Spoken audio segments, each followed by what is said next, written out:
할렐루야. 우리 옆 사람하고 인사 나누겠습니다. 올 한 해 수고 많으셨습니다. 각자의 위치에서 애쓰고 수고하면서 가정을 지키시고 또 주의 몸된 재단을 지키시고 주어진 환경 속에서 애쓰고 수고한 모든 성도들 위해 하나님의 놀라운 사랑이 함께 하시길 주의 이름으로 축복을 드립니다. 주보를 보시면 아시겠지만 내년의 목회계획 방향은 성경에다가 초점을 맞춥니다. 그래서 당장 내일부터 1월 1일이기 때문에 뒤에 목장보고 앞에 보시게 되면 1년 365일 전성도 성경 통독이 있죠.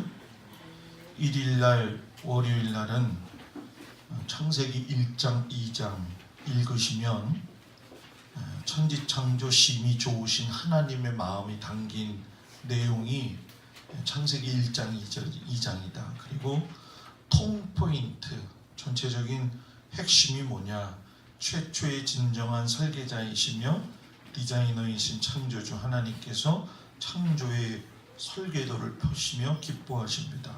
이렇게 1장 2장이 있고 이제 마지막에는 거기에 나를 위한 기도를 써놨어요. 그래서 여러분들이 이 기도 제목을 가지고 하나님 앞에 기도하시는데, 자, 저를 보세요. 요즘 제가 마음속에서 막 느끼는 게 뭐냐면 이 시대의 마지막에 성도는 결국 성경을 어떻게 받아들이고 내 삶에 적용하느냐에 따라 갈라진다. 결론은 이거예요. 그래서 내년에는 성경 말씀을 지식적으로 아는 데다가 우리가 초점을 맞추는 게 아니라 하나님 말씀대로 사는 것에다 초점을 맞추도록 하겠습니다. 그래서 우리가 예배에 관한 모든 것들, 또 준비하는 과정, 하나님 앞에 정성된 예배를 통해서 하나님하고 가까이 갈 수 있는, 인간의 소리가 섞여져 있지 않는 예배가 될 수 있도록 여러분들이 같이 애쓰고 수고해 주시기를 주의 이름으로 부탁을 드립니다. 제가 당회 때 2018년도 우리 교회 신앙의 목표가 뭐냐, 믿음에 굳게 서서 감사함으로, 골로새서 2장 6절에 7절을 가지고 내년에는 목회하겠습니다 라고 이야기를 했어요. 그래서 세 가지가 중점인데, 온전한 말씀 묵상 생활하는 거, 그리고 온전한 목장 모임 하는 거, 또 온전한 교회 생활, 신앙생활 하는 거에다가 초점을 맞추고 갑니다. 마지막 주일이기 때문에 어떻게 보면 결산을 하는 말씀을 전하는 것이 옳을 수 있겠지만 다르게 생각을 해봤어요. 결산도 중요하지만 내년을 준비하는 말씀을 전해야겠다. 그래서 내년도 교회의 목표인 믿음에 굳게 서서 감사함으로 라는 이 제목을 가지고 오늘 같이 은혜를 나누면서 내년을 준비할 수 있는 저와 여러분이 되기를 주의 이름으로 축복을 드립니다. 사도 바울이 오늘 말씀해 보게 되면 골로새 교회와 라우디아 교회에다가 격려의 편지를 보냅니다. 실지명으로 이야기하면 터키에 가게 되면 골로새라고 하는 지명은 있지만은 골로새 교회의 흔적은 사라졌어요. 그리고 라우디아 교회도 이름은 있고 또 터는 있을지 모르겠지만 그 흔적이 아주 미미합니다. 어느 정도로 미미하냐면 돌덩어리 한 3-4개밖에 없어요. 그리고선 여기가 라우디게아 교회입니다 라고 이야기해요. 시간이 흘렀는데 돌덩이 3개밖에 남지 않은 교회, 비참한 모습일까요? 아닐까요? 비참한 모습이라는 거예요. 그 라우디게아 교회에서 동쪽 끝으로 바라보게 되면 한 2km 지점에 히에라볼리라고 하는 아주 유명한 온천이 있습니다. 그래서 그 온천을 기준으로 해가지고는 문물이 굉장히 많습니다. 그런데 막상 라오디게아 교회는 아무것도 하나가 없었다는 거죠.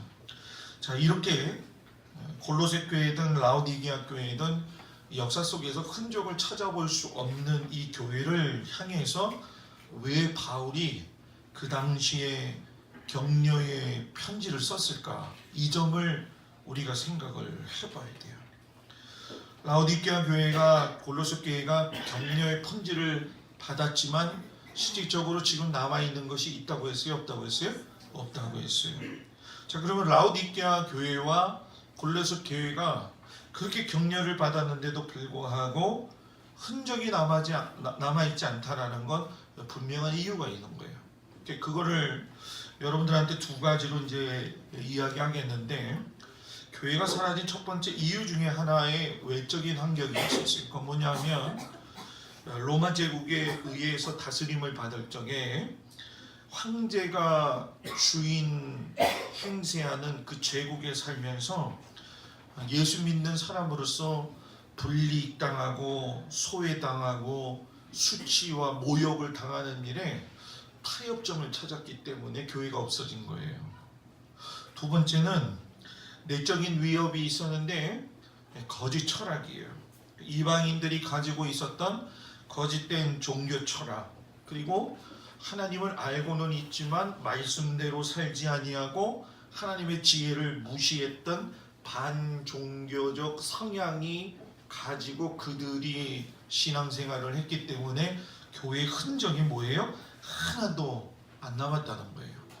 자, 이게 왜 중요하냐면 로마 제국의 황제가 주인이 되어진 것처럼 그 아래 종속되어져서 물질과 권력과 부와 명예가 그 당시 사람들의 삶의 주인이 되었던 것처럼 오늘날 이 나라와 민족과 이 전 세계를 휘어잡고 있는 것이 마치 쓰나미처럼 밀려 들어오는 그런 거센 도전 앞에 우리가 있다라고 하는 것이, 그렇기 때문에 우리들도 신앙을 지키지 않으면 믿음에 굳게 설 수가 없고 뭐예요? 감사함으로 살 수가 없다라는 거예요. 가장 고질적인 문제 중에 한 가지가 뭐냐면 그 당시에도 이방인들의 거짓된 종교가 있었던 것처럼 기독교에 대한 어떤 외부적인 공격들이 상당히 많이 있었어요. 근데 제일 중요한 건 이것이 기독교적인 것인지 아닌지를 구분 못하는, 쉽게 설명한다고 한다면은 교회가 가지고 있는 소명, 성도가 가지고 있는 소명, 하나님 앞에 어떻게 믿음의 생활을 할 것인가, 자기 성찰, 자기를 뒤돌아봄, 믿음의 점검, 이런 것들이 없었기 때문에 시간이 지나다가 결국은 교회 터도 사라져버리는 엄청난 일을 경험하게 됐다라는 얘기예요. 그러니까 여러분, 교회가 다 세워져 있다고 해가지고서는 교회가 아니에요. 우리가 자꾸 교회를 생각할 적에 이제 다다음 주에도 제가 이 부분에 대해서 강조를 하겠지만은 건물로서의 교회는 무조건 중요하게 생각을 해요. 근데 교회가 뭐냐? 예수님이 머리 되신 곳이 교회다. 교회는 건물이 아니라 예수님을 나의 구주로 고백하는 사람들이 모인 곳이 교회다. 그러니까 교회 부흥 그러면 이게 잘못 생각이 돼가지고 건물 크게 짓고 교회 사업 많이 하고 교회 교우 관계 좋고 이러면 교회 부흥한 거다 생각을 해요. 그런데 교회 부흥은 어디서 오느냐? 나에게서부터 오는 거예요. 내가 하나님 말씀대로 살려고 할 적에 내 삶의 변화가 일어나니까 내가 부흥되면 교회가 부흥되는 거예요. 내 심령이 변화되면 교회가 변화되는 거예요. 자꾸 다른 곳에서 교회가 부흥될 것을 생각하지 말라는 거예요. 그렇기 때문에 내년에도 제가 초점을 맞추는 것이 뭐냐면 말씀의 적용이라는 것이 무엇인지를 우리 성도들과 깊이 좀 같이 교제를 나누는 시간을 가져야 되겠다. 이 말씀의 적용은 목사가 설교하는 내용을 듣고선 오늘은 목사님 설교 내용이 좋았네 이것으로 끝나는 게 아니라 이 말씀을 가지고 여러분들이 일주일 동안 삶에 돌아가 가지고 하나님의 말씀이 생명력이 있어서 여러분들의 삶의 육신화 가정을 이루어 가지고 여러분들이 그 말씀에 따라서 같이 고민하고 번민하며 내가 어떻게 주님 뜻대로 살 것인가에 대한 이 말씀의 적용의 은혜가 여러분들한테 있기를 주의 이름으로 축복을 드립니다. 많은 교회들, 많은 목사들, 많은 성도들이 신앙생활을 겉핥기식으로 하니까 말씀을 많이 듣는데 적용에 대한 훈련이 없고 남들이 보기에 괜찮을 정도의 어떤 신사답고 품이 있는 정도의 신앙생활만 하면 그게 신앙생활 잘한다고 생각해요. 그게 잘하는 건가요? 아니에요. 그러니까 세상에 살면서 좀 어려운 일 당하고 고통이 임계점까지 올라가게 되면은 여러분 뭡니까? 막 폐잔병처럼 그 안에 우울한 마음도 들어오고 낙심하는 마음도 들어오고 내가 예수를 괜히 믿는 것 같아. 어떨 때는 그런 것들이 나의 마음을 확 사로잡아 버릴 때가 있어요. 여러분, 하나님은 살아계시다. 하나님은 살아계시다. 하나님의 말씀은 나를 살게 하신다. 그러니까 말씀이 완성해서 내 삶에 육신화되어져 들어온다고 한다면 삶이 변화될까요? 안 될까요? 변화될 수 있어요. 세상을 바라볼 적에 낙심적으로 바라보는 사람이 있는가 하면 세상을 바라보면서 기도 제목을 가지고 나라와 민족을 위해서, 가정을 위해서, 자녀들을 위해서 피땀 흘려 눈물을 흘리며 기도하는 것도 질적으로 여러분 뭐예요? 달라진다는 거예요. 그러니까 바울이 이렇게 격려하면서 교회가 이런 모습 돼야 된다, 이런 이야기를 계속한 거예요. 성도는 이렇게 돼야 된다. 그래서 저는 오늘 올 한 해를 마무리하면서 또 내년을 준비하면서 여러분과 제가 지향해야 될 것을 두 가지 이야기할 텐데, 하나는 여러분 뭐냐 하면 따라합시다. 예수님을 온전히 아는 성도와 교회가 되자. 아멘. 2절과 3절에 보면 마음의 위안을 받아라. 그리고 사랑 안에서 연합을 해라. 그리고 그 다음에 뭐라고 이야기하냐면 하늘의 비밀인 그리스도를 깨달아라, 이렇게 얘기해요. 자, 여러분 저를 보세요. 바울이 지금 마음의 위안을 받아라, 사랑 안에서 연합해라, 그리스도의 비밀을 깨달아라, 이렇게 얘기했는데 바울이 지금 이렇게 얘기한 것이 지나간 사울의 삶과 비교해 봤을 적에 달라요? 똑같아요? 달라요, 여러분. 바울은 여러분 인간적인 면에서 그를 평가한다면 아주 탁월한 자였어요. 가문이나 신분, 지식적인 면, 특별히 율법을 잘 지켜서 종교적인 열심을 가지고 하나님을 섬기는 일에만큼은 남과 비교할 수 없을 만큼 탁월했어요. 오늘도 세상에는 이렇게 바울처럼 탁월한 사람들이 있어요. 교회 안에도 이렇게 바울처럼 탁월한 사람이 있었어요. 근데 문제는 뭐냐면 바울의 이러한 이 탁월한 모습이 예수님을 알기 이전에는 그의 삶에 오히려 뭐가 되었어요? 걸림돌이 됐다는 거예요. 교만하기 그지없고 남의 신앙을 판단하고 영혼을 살리는 게 아니라 죽이는 일에 앞장을 쓰고 나름대로 열심을 가지고는 있었지만 그것이 나만 살고 남을 죽이는 열심을 가지고 있던 그 사람이 사도 바울이었는데 그 사람이 다메섹으로 올라가다가 예수님을 만남으로 인해 가지고 눈에 비늘이 벗겨진 거예요. 자, 오늘날 교회가, 성도가 믿음의 교회와 믿음의 성도로 진정으로 세상을 이기면서 나는 승리하고 싶은 믿음의 사람이 되기를 원합니다 라고 하는 사람은 뭐가 벗겨져야 될까요? 비늘이 벗겨져야 돼요. 그러면 비늘이 세수 잘한다고 벗겨지나요? 아니에요. 예수님 만나야 벗겨지는 거예요. 저는 설교 준비하면서 이것을 보면서 느끼는 것이, 야, 이거는 뭐 어떤 명성이 있는 목사라고 해도 예외가 없다. 왜? 하나님의 성령의 은혜를 충만하게 받은 사람은 비늘이 벗겨지면 바라보는 게 다르고 생각하는 게 다르고 삶의 태도가 다르고 삶의 열매가 다르다. 그러니까 오늘날도 교회에 사울과 같았던, 바울이 되기 이전에 사울과 같은 모습으로 하나님을 잘 섬기고 하나님 뜻대로 살려고 노력한다고 했지만은 결국은 비늘이 벗겨지지 않아가지고 생명력이 없이 자기 스스로는 생명력이 있다고 생각했지만 실상 보면은 빈 껍데기의 모습을 가지고 사는 사람들이 너무 많았다는 거예요. 그리고 나서 이 바울이 예수님을 알고 나니까 너희가 마음에 위안을 받아라. 여러분, 여기 위안을 받으라는 얘기는 뭐냐면 내가 너를 위로한다, 내가 너를 북돋는다, 내가 너를 격려한다, 내가 너에게 힘을 더한다 라고 이야기를 해요. 자, 그러면 바울이 왜 위로를 해줄까? 바울이 왜 격려했을까? 상황상 정황상 살펴보니까 딱 한 가지예요. 그건 무엇이냐면은 거짓된 가르침에 너희가 굳게 맞서기를 내가 위로한다. 여러분, 그 거짓된 가르침에 굳게 맞서야 된다. 초대교회는 여러분 성령 충만한 교회였지만 이단이 들끓고 신앙의 변질을 가져오는 아주 복잡하고도 다양한 사상들이 굉장히 많았어요. 여러분, 요즘 우리도 예수 믿는 게 쉬운 것 같아요? 어려운 것 같아요? 어려워요. 쉬운 것 같아요? 어려운 것 같아요? 어려워요. 뭐가 어려워요?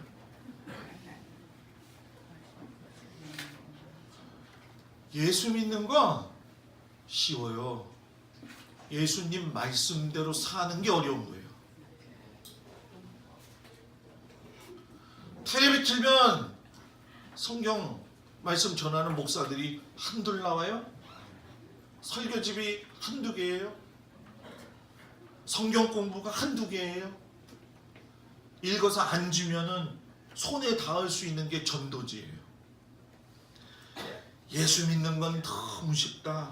그런데 예수님 믿은 사람처럼 사는 사람은 너무 어렵다. 그러니까 오늘날 많은 성경의 말씀을 듣고 성경에 대한 메시지를 듣고 있지만 그것이 내 살에 다가오지 않으면 그건 거짓된 가르침이에요. 아무리 그것이 올바른 성경 해석이 된다 할지라도 그걸 내가 먹어서 소화시키지 않으면 그거는 여러분 뭐예요? 거짓된 거예요.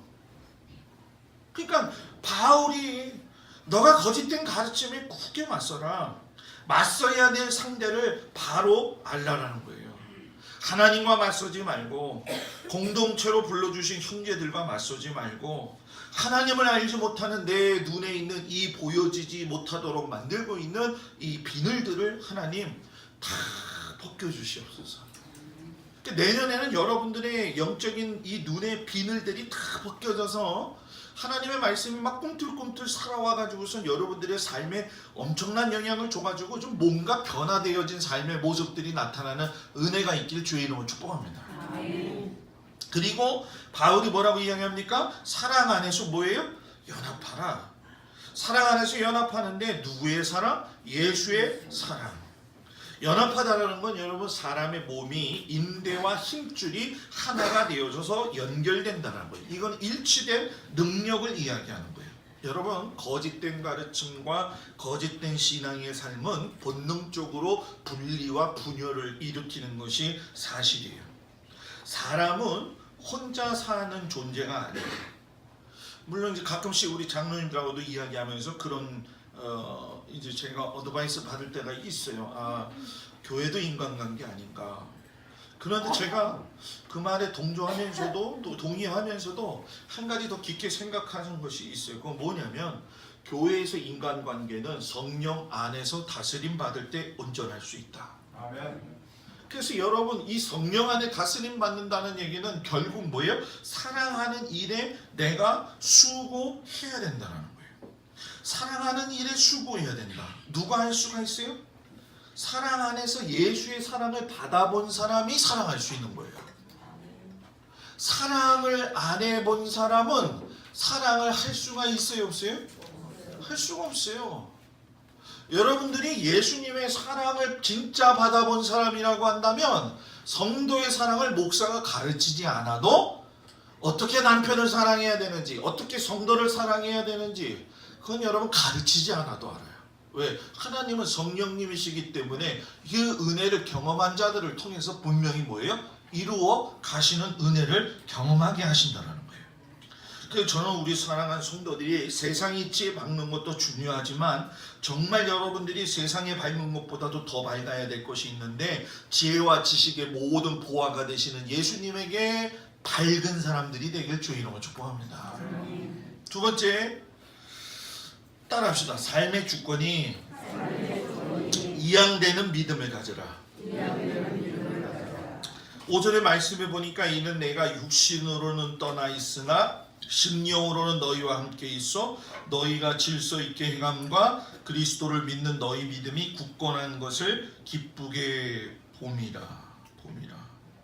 자, 여러분 이게 무슨 얘기냐 하면 바울이 골로새 교회를 보는데 걱정이 되는 거예요. 왜 걱정이 됐느냐 하면은 교회가 성도가 공격받는다는 이야기를 뭐예요?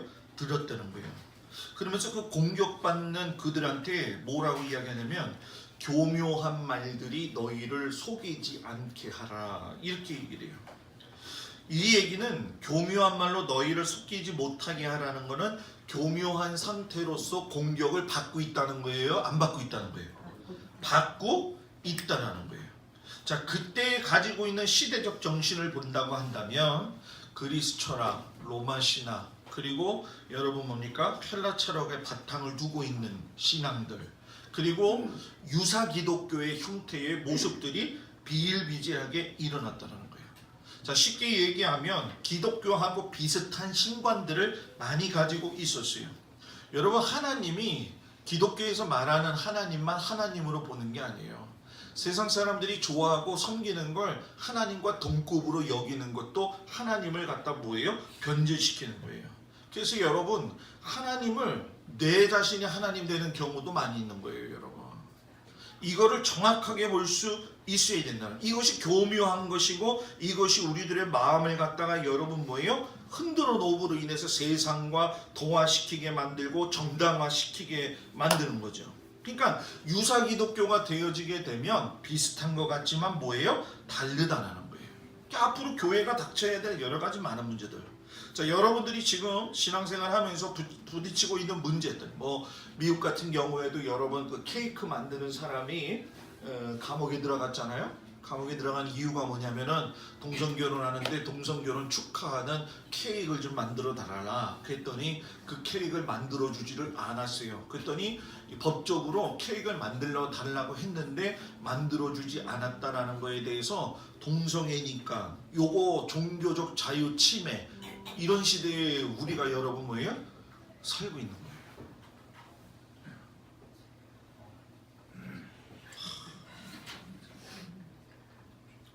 내가 참 정치적 얘기 잘 안 하려고 하는데